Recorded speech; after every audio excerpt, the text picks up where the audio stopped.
एक बस का टिकट और तिहरे हत्याकांड का पर्दाफाश।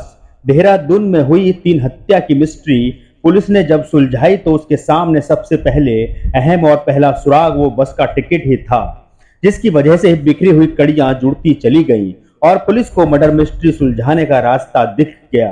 और महज चंद घंटों की मेहनत के बाद पुलिस उस कातिल के सामने थी जिसने इस खौफनाक मर्डर की पूरी स्क्रिप्ट तैयार करके पुलिस को अंधेरे में धकेल दिया था।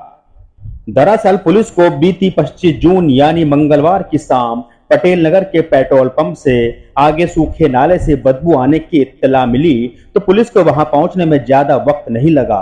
नाले से एक महिला और 2 बच्चों के शव बरामद हुए। पुलिस को सामने 3 लाशें थी और एक ब्लाइंड मर्डर की गुत्थी। कूड़े के ढेर के नीचे एक महिला का सड़ा गला शव बरामद हुआ, जबकि पास ही 2 बच्चे भी मरे पड़े थे।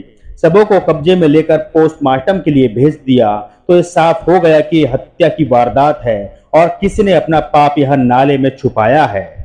अब इस तिहरे हत्याकांड की गुत्थी सुलझाने की पहली कड़ी के तौर पर पुलिस ने सबसे पहले तो अगले दिन 26 जून यानी बुधवार को ही शवों की शिनाख्त के लिए मौका वारदात पर एक सर्च ऑपरेशन शुरू किया।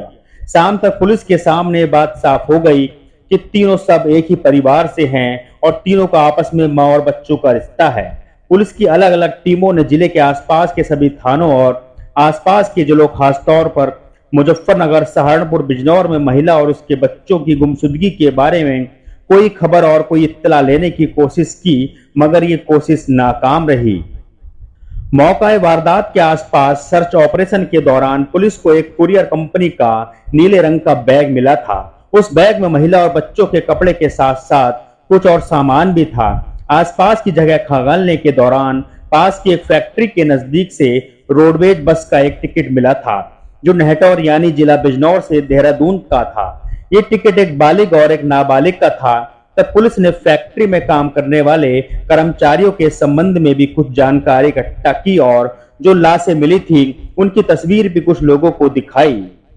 इसी पूछताछ के दौरान पुलिस को उसी फैक्ट्री में काम करने वाला एक कर्मचारी मिला जो नेहटौर का ही रहने वाला था। उसका नाम हसीन था।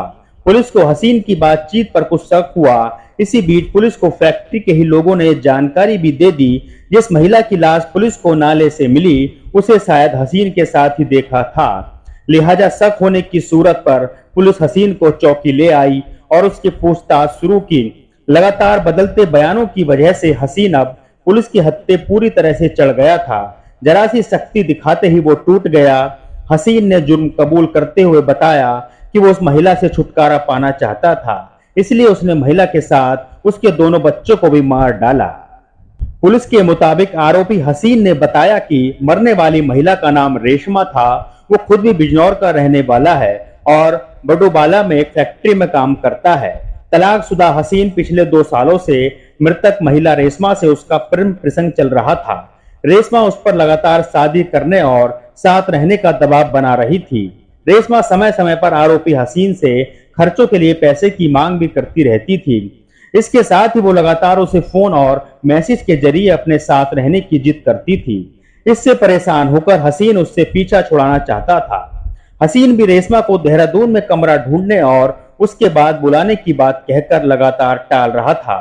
हसीन ने पुलिस को बताया कि 23 जून की शाम रेशमा अपनी 15 साल की बेटी आयत और 8 महीने की बेटी आयशा के साथ आईएसबीटी देहरादून बस अड्डे पहुंची।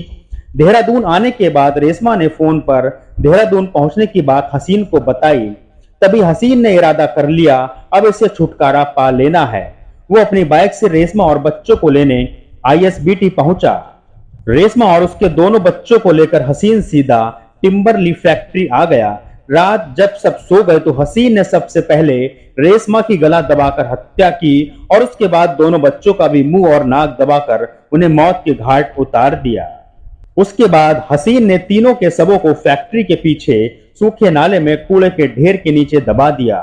हसीन ने तीनों के कपड़े कुरियर कंपनी के नीले बैग में डालकर शवों के साथ ही फेंक दिया था, लेकिन महिला का मोबाइल और उसके घर की चाबी अपने पास रख ली। इसी बीच एसएसपी अजय सिंह के मुताबिक रेशमा का उसके पति से 2018 में तलाक हो चुका था।